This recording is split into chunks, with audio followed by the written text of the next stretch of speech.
नमस्कार मंडळी, श्री क्षेत्र माहूरमध्ये आपलं स्वागत आहे. कारंजा लाडमध्ये श्री नृसिंह सरस्वतींचं दर्शन घेतल्यानंतर आज मी माहूरगडाकडे आलो. आज माहूरगडात आई रेणुका देवीचं दर्शन घ्यायचंच आहे. त्याचसोबत इथं जे शिखर आहे दत्तात्रय शिखर आणि त्याच्या मागं श्री अनुसूया मातेचंही शिखर आहे. या दोन्ही ठिकाणी पण आपण जाणार आहोत. श्री दत्तात्रयांचा जन्म माहूरगडावरची जे शिखर आहेत तिथं झाल्याची मान्यता आहे. पैनगंगा नदीवरती असलेला हा पूल आपण ओलांडून पुढे येतो तेव्हा साधारण 2 ते 2.5 किलोमीटर नंतर आपण प्रवेश करतो ते माहूर शहरामध्ये. आणि माहूर शहरामध्ये प्रवेश करताच समोर आपल्याला जी कमान दिसते त्या कमानीतून आपण जेव्हा सरळ जातो आणि पुढे उजव्या हाताला वळतो तो रस्ता जातो तो माहूर गडावरती. तत्पूर्वी मी तुम्हाला जिथे मुक्काम केला त्याची आधी माहिती देतो. या कमानीला लागूनच उजव्या हाताला आहे श्री माऊली गेस्ट हाऊस आणि या माऊली गेस्ट हाऊसच्याच दुसऱ्या इमारतीत आहे त्यांचं इथलं उपहारगृह किंवा यांचं भोजनालय. इथं मी राहण्याचं कारण या 2 गोष्टी आहेत. एकतर हे अगदी रस्त्याला लागूनच आहे आणि त्याचसोबत या इमारतीमध्ये आपल्याला आपल्या गाडी लावण्यासाठी म्हणजे वाहनतळाची पण इथं व्यवस्था करण्यात आलेली आहे. माझ्यासारखे जेव्हा आपण गाडी घेऊन येतो तेव्हा आपल्याला बऱ्याचदा आपली गाडी सुरक्षित ठिकाणी कशी लावता येईल याची एक काळजी असते. म्हणून आज जेव्हा मी आलो तिथं मी या माऊली गेस्ट हाऊसमध्ये मुक्काम केला. मित्रांनो, या हॉटेलपासून काही अंतरावर पुढे गेलो की आपल्याला उजव्या हाताला वळायचं आहे आणि हा रस्ता जातो माहूरगडावरती. माहूरगड ते हॉटेल साधारण 5 किलोमीटरचं अंतर आहे. थोड्याच वेळात मी पण माहूरगडाच्या पायथ्यापाशी पोचलो. मित्रांनो, माहूरगडावरती गाडी लावण्यासाठी वाहनतळ अशी वेगळी व्यवस्था नाही आहे. त्यामुळं इथं जे व्यावसायिक आहेत त्यांच्या दुकानांच्या मध्ये जी जागा आहे त्यामध्ये ती आपली गाडी लावू देतात. आणि जर आपण त्यांच्याकडूनच पूजा साहित्य घेतलं तर कदाचित हे पार्किंग मोफत पण होतं. हा जो रस्ता दिसतोय ही पाऊलवाट आहे वरती मंदिराकडे जाण्याची. आणि मंदिराकडे जाण्याआधी आपल्याला दुतर्फा ही अशी हार फुलं पूजेची साहित्य विकणारी असंख्य अशी दुकानं दिसतात. रेणुका मातेच्या मंदिरात जाण्यासाठी आपल्याला इथून साधारण 240 पायऱ्या चढून वरती जावं लागतं. याच मार्गात आपल्याला आपले बूट आणि चप्पल काढण्यासाठीचा एक स्टँड पण आहे. तिथं जर आपल्याला बूट चप्पल नाही काढता आलं तर त्याच्याही थोडं पुढं गेल्यावरती अजून एक छोटा असा हा चप्पलांचा स्टँड आहे. आणि याच स्टँडपाशी आपल्याला 2 पर्याय उपलब्ध राहतात. उजवीकडचा मार्ग हा जुना मार्ग आहे मंदिराकडे जाणारा आणि स्टँडच्या डाव्या बाजूला एक नवीन मार्ग उपलब्ध करून देण्यात आला आहे जिथल्या पायऱ्यांचं अंतर छोटं आहे आणि इथून चढाई अगदी सोपी आणि सहज आहे.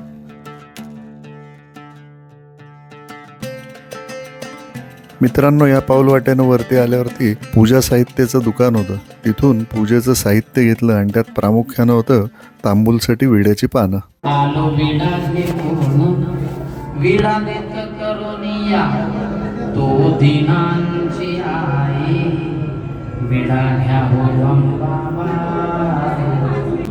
जगदंब माय माझ्या रेणुकेची, माय माझ्या रेणुकेची दृष्ट काढूया, हो दृष्ट काढूया, माय माझ्या रेणुकेची, हो माहूरगडी हिचे ठाणे भक्तांसाठी केले,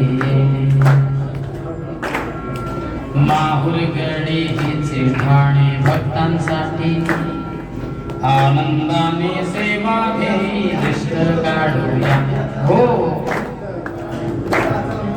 माय माझ्या रेणुकेची, माय माझ्या दृष्ट काढूया जगदंब. आई रेणुका मातेचं खूप सुंदर असं दर्शन लावलं आणि इथून आता बाहेर पडलो. आपण गाभाऱ्यातून जेव्हा बाहेर येतो तेव्हा आपल्याला समोर हे सर्व आच्छादित असा हा भाग दिसतो आणि इथं नागरिकांसाठी भक्तांसाठी बसण्याची पण व्यवस्था आहे. ऊन पावसाचा विचार करून ही छान सोय करण्यात आली आहे गडावरती. त्यासोबत इथं भाविकांसाठी पिण्याच्या पाण्याची पण व्यवस्था करण्यात आलेली आहे. आपण पाणी पिण्याच्या ठिकाणी जेव्हा जातो त्याच्या पाठीमागं आपल्याला सुदूर असे 2 शिखर दिसतात त्यातलं पहिलं शिखर आहे ते श्री दत्तात्रयांचं आणि त्याच्या पाठीमागच दुसरं एक शिखर आहे ते श्री दत्तात्रयांच्या माता अनुसूया मातेचं मंदिर. या दोन्ही शिखरांकडे जाण्यासाठी आपल्याला एक सुंदर रस्ता आहे आणि तो रस्ता पण इथून आपल्याला पाहता येतो.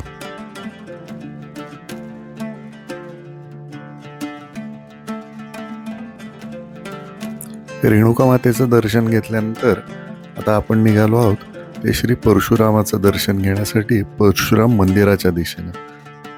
आणि तिथे जाण्यासाठी आपल्याला रेणुका माता मंदिराची जी पाठीमागची बाजू आहे त्या दिशेनं जायचं आहे, जिथं आपल्याला हा मार्ग दिसतो.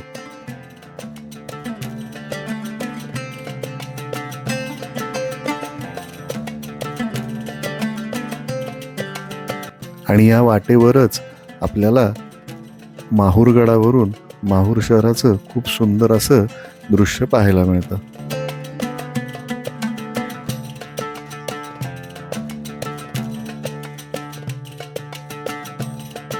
साधारण 140-150 पायऱ्या आहेत ज्या उतरून आपल्याला खाली यायला लागतं आणि मग इथून आपल्याला समोरच दिसतं ते सुंदर असं श्री परशुरामाचं मंदिर.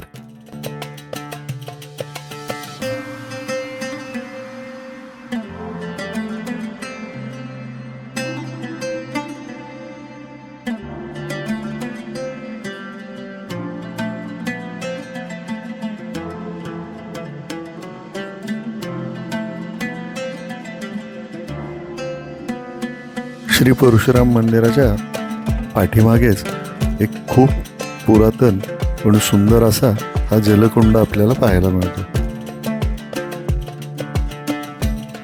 श्री परशुरामाला नमस्कार करून मी पुन्हा गडावर आलो.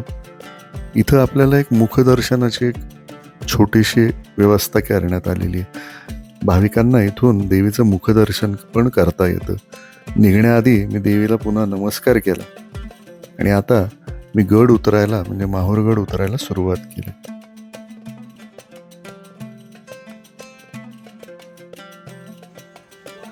गड उतरत असताना मला वाटेत की डोली घेऊन जाणारे हे माणसं दिसली, म्हणून यांची माहिती विचारण्यासाठी मी थांबलो. तुमचं नाव काय? माझं नाव सुनील. 1200 जाणं येणं 1200 रुपये. बरं. आणि किती वेळ लागतो? अशी हलकी सवारी राहिली. बरं. 2 स्टॉप होते बरं. आणि वजनदार राहिले ते 3-4 पण 1200 रुपये घेता तुम्ही. आणि दुसरी आहे ती 600 वाली. त्यात काय आहे म्हणजे? ते झुल्ला आहे. 14 माणसं नेते. बरं. पण हलकी सवारी आहे. अच्छा. बरं बरं. आणि दर्शनाच्या इथपर्यंत सोडता का आतमध्ये? आम्ही गेटपर्यंत सोडतो. बरं. तिथून मग आपण जर राहिलं तर साहेबांना सांगू का आतमध्ये घेऊन जातात ते. फोन नंबर आहे. फोन नंबर द्या बरं, तुम्ही सांगा. 77 19 81 81 15. म्हणजे आणि तुम्ही किती वाजल्यापासून किती वाजेपर्यंत असता? आम्ही सकाळी मंदिर 6 खुलते. हां. संध्याकाळी 8:30 पर्यंत. हां. म्हणजे शक्यतो नवरात्राच्या आधीच यावं. वयस्कर मंडळींना जर घेऊन यायचं असेल त्या गर्दीच्या वेळेत नाही जाईल. बरोबर. दिवाळी सुट्ट्यामध्ये गाड्या चालू होतात. बरं. म्हणजे वरपर्यंत येता येतात. ठीक आहे. चला, चांगली माहिती मिळाली. मित्रांनो, आता मी माझा प्रवास सुरू होतोय तो श्री दत्तात्रय शिखराकडे जाण्यासाठी. आणि रेणुका माता मंदिर ते दत्तात्रय शिखर हे साधारण 5 किलोमीटरचं अंतर आहे. पण हा जो रस्ता आहे या 2 शिखरांमधला, हा रस्ता पण खूप सुंदर अशा निसर्गातून जातो. दोन्हीकडे घनदाट अशी झाडी आहे. आणि थोड्याच वेळात समोरच मला दत्तात्रय शिखर दिसत होतं. पण दत्तात्रय शिखराकडे जाणाऱ्या रस्त्यावरती मला वाटेत दुतर्फा दोन्हीकडं वाहनं थांबवलेली दिसली होती. इथं माहिती घेतली तेव्हा मला असं समजलं की सध्या दत्तात्रय शिखरावर जाणारा जो रस्ता आहे त्या रस्त्याचं काम सुरू आहे, म्हणून वरती गाड्या सोडत नाही आहेत. आणि त्यामुळं भाविक आपल्या गाड्या इथे लावून या ज्या पायऱ्या आहेत या पायऱ्यांनी वरती दत्तात्रय शिखराकडे जात आहेत. त्यामुळं मी आधी अनुसूया मातेचं दर्शन घेण्यासाठी तसाच पुढे निघालो. दत्तात्रय शिखर ते अनुसूया माता मंदिर या संपूर्ण मार्गाचं पण आता नूतनीकरण सुरू आहे. या रस्त्याची पण आता रस्ता रुंदीची कामं सुरू झालेली आहेत. थोड्याच वेळात मी अनुसूया मंदिर परिसरात पोहोचलो.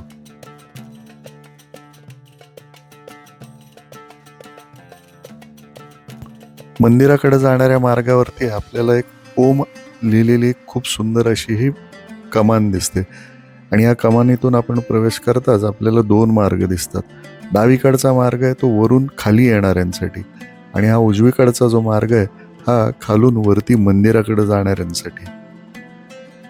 एकूण 180 पायऱ्या आहेत या, पण या पायऱ्या खूप वेगळ्या पद्धतीनं रचलेल्या आहेत. 5-5 पायऱ्यांचा असलेला हा संच या 2 संचामध्ये बऱ्यापैकी अंतर आहे जे आपल्याला चालायला मिळतं आणि त्यामुळं पायऱ्या चढतानाचा त्रास होत नाही. पण ह्या पायऱ्या चढून जेव्हा आपण वरती येतो किंवा मध्यावर येतो तर इथून दिसणारा जो निसर्ग आहे तो निसर्ग पाहताना आपण 180 पायऱ्या चढून आलोय असं अजिबात जाणवत नाही.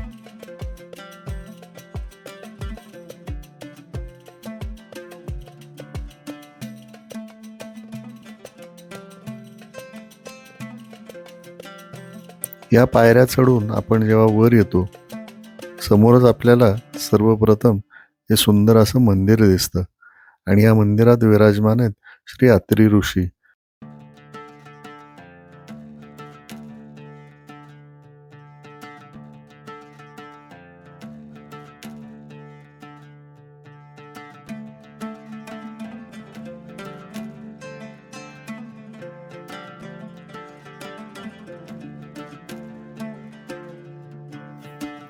श्री अत्री ऋषींचं दर्शन घेतल्यानंतर आपण जेव्हा पुढे चालत जायला लागतो काहीच अंतरावरती आपल्याला हे सुंदर आणि भव्य असं हे मंदिर दिसतं आणि हे मंदिर आहे अनुसूया मातेचं मंदिर. अनुसूया माता मंदिर प्रवेशद्वारातून जेव्हा आपण आतमध्ये येतो तेव्हा सगळ्यात आधी आपल्याला ही मंदिराची जी दर्शन रांग व्यवस्था आहे ती दिसते आणि हे ओलांडून पुढे येतो ते आपल्याला दिसतं ते हे कार्यालय, मंदिर प्रशासनाचं हे कार्यालय आणि याची माहिती इथं दिलेली आहे. आणि याच कार्यालयाच्या समोर आपल्याला जे प्रवेशद्वार दिसतंय ते आहे महासती अनुसूया माता यांच्या मंदिराचं. अनुसूया माता मंदिरातील गाभाऱ्यातील चित्रीकरणाला परवानगी नाहीये. अनुसूया मातेचं दर्शन घेऊन आपण जेव्हा बाहेर येतो तेव्हा आपल्याला दिसते ती भव्य ही कमान आणि त्याच्या पलीकडं दिसतो हा सुंदर असा हा निसर्ग. अनुसूया माता शिखरावरनं आपल्याला रेणुका माता मंदिराचा परिसर दिसतोय आणि हे समोर दिसतंय हे श्री दत्तात्रय शिखर आणि इथं आता आपण जाणार आहोत.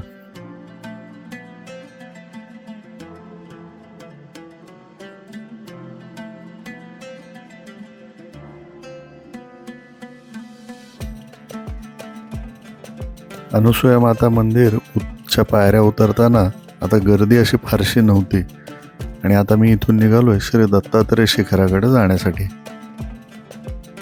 आणि थोड्याच वेळात मी दत्तात्रय शिखराच्या पायथ्यापाशी पोचलो, गाडी लावली आणि इथं मग पायऱ्यांमार्गे पाऊलवाटेमार्गे मी वरती दत्तात्रय शिखराकडे जाण्यास सुरुवात केली. दत्तात्रय शिखराकडे जाणाऱ्या एकूण 240 पायऱ्या आहेत. पण ही जी वाट आहे, ह्या ज्या पायऱ्या आहेत या छोट्या आहेत. हा मार्ग तसा छोटा आहे कारण दत्तात्रय शिखरावर येण्यासाठी एका रस्त्याची व्यवस्था आहे. बऱ्याचदा भाविक आपली वाहनं घेऊन वरपर्यंत दत्तात्रय शिखरापर्यंत पोहोचू शकतात. आज तो रस्त्याचं काम सुरू असल्यामुळं तो रस्ता बंद असल्यामुळं मी या पायऱ्यांच्या मार्गाने आलो.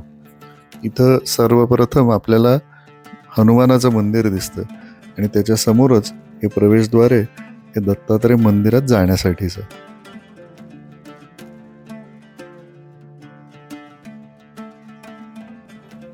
मंदिराच्या प्रवेशद्वारातून आपण आतमध्ये येतो त्यावेळेस आपल्याला एखाद्या भव्य वाड्यामध्ये शिरत असल्याचा भास होतो. श्री दत्तात्रयांचं स्थान असलेला जो गाभारा आहे ते जे क्षेत्र आहे ते अत्यंत छोटं मंदिर आहे, पण हा जो सगळा त्याच्या सभोवतालचा परिसर आहे तो अत्यंत सुंदर अशा काळ्या दगडांमध्ये याचं बांधकाम करण्यात आलेलं आहे. आणि या मंदिराचं बांधकाम महंत मुकुंद भारती यांनी 1297 केल्याची इथं नोंद आढळते. आपण दत्तगुरूंच्या मंदिरातून जेव्हा दर्शन घेऊन बाहेर येतो तर आपल्याला ही सुंदर आणि सुबक अशी पूर्ण आकृती श्री दत्तगुरूंची मूर्ती याचंही आपल्याला दर्शन घेता येतं. याच मूर्तीच्या शेजारी आपल्याला एक धुनीघर पाहायला मिळतं आणि ह्या धुनीघरात जी जागृत असलेली धुनी आहे ही त्रेतायुगात पिंगलनाग नामक ऋषींनी इथे तपश्चर्या करून इथं त्यांनी श्री दत्त दर्शन प्राप्त केलं होतं आणि तेव्हापासून ही अखंड अशी ही धुनी जागृत आहे. 1297 मध्ये महंत मुकुंद भारती यांनी या मंदिराची उभारणी केल्यानंतर ह्या दत्त शिखराला परंपरागत गादी लाभली आहे आणि याच सर्व महान महंतांच्या म्हणजे 1297 नंतर इथं होऊन गेलेल्या प्रत्येक महंतांची इथं आपल्याला समाधी पाहायला मिळते. प्रत्येक समाधीवरती महंतांचं नाव, त्यांचा कालखंड याचा इथं उल्लेख करण्यात आलेला आहे. त्यामुळं आपल्याला प्रत्येक महंतांची विस्तृत अशी इथं आपल्याला माहिती मिळते.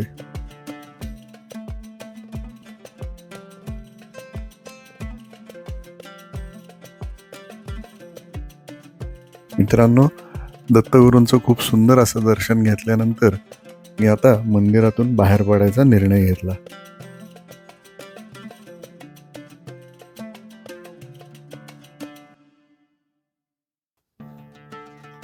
मंडळी, काल आपण नरसिंह सरस्वती म्हणजे दत्तात्रयांचे दुसरे अवतार ज्यांना मानले गेले त्या नरसिंह सरस्वतींच्या जन्मस्थानी गेलो होतो. तिथं त्यांचं दर्शन घेतलं आणि आज साक्षात दत्तात्रयांचं जे जन्मस्थान मानलं गेलंय हा माहुरगड परिसर, तिथं आपण आलो. श्री दत्तात्रयांच्या माता अनुसूया मातेचंही दर्शन घेतलं, रेणुका मातेचं दर्शन घेतलं, परशुराम मंदिरात गेलो. खूप सुंदर असा आजचा हा प्रवास झालेला आहे आणि आता मी इथून निघालोय ते माझ्या मुक्कामाच्या ठिकाणी जाण्यासाठी.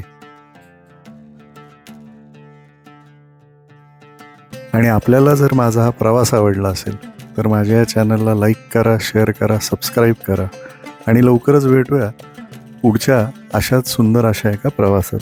Till then, stay happy, stay connected. Thank you.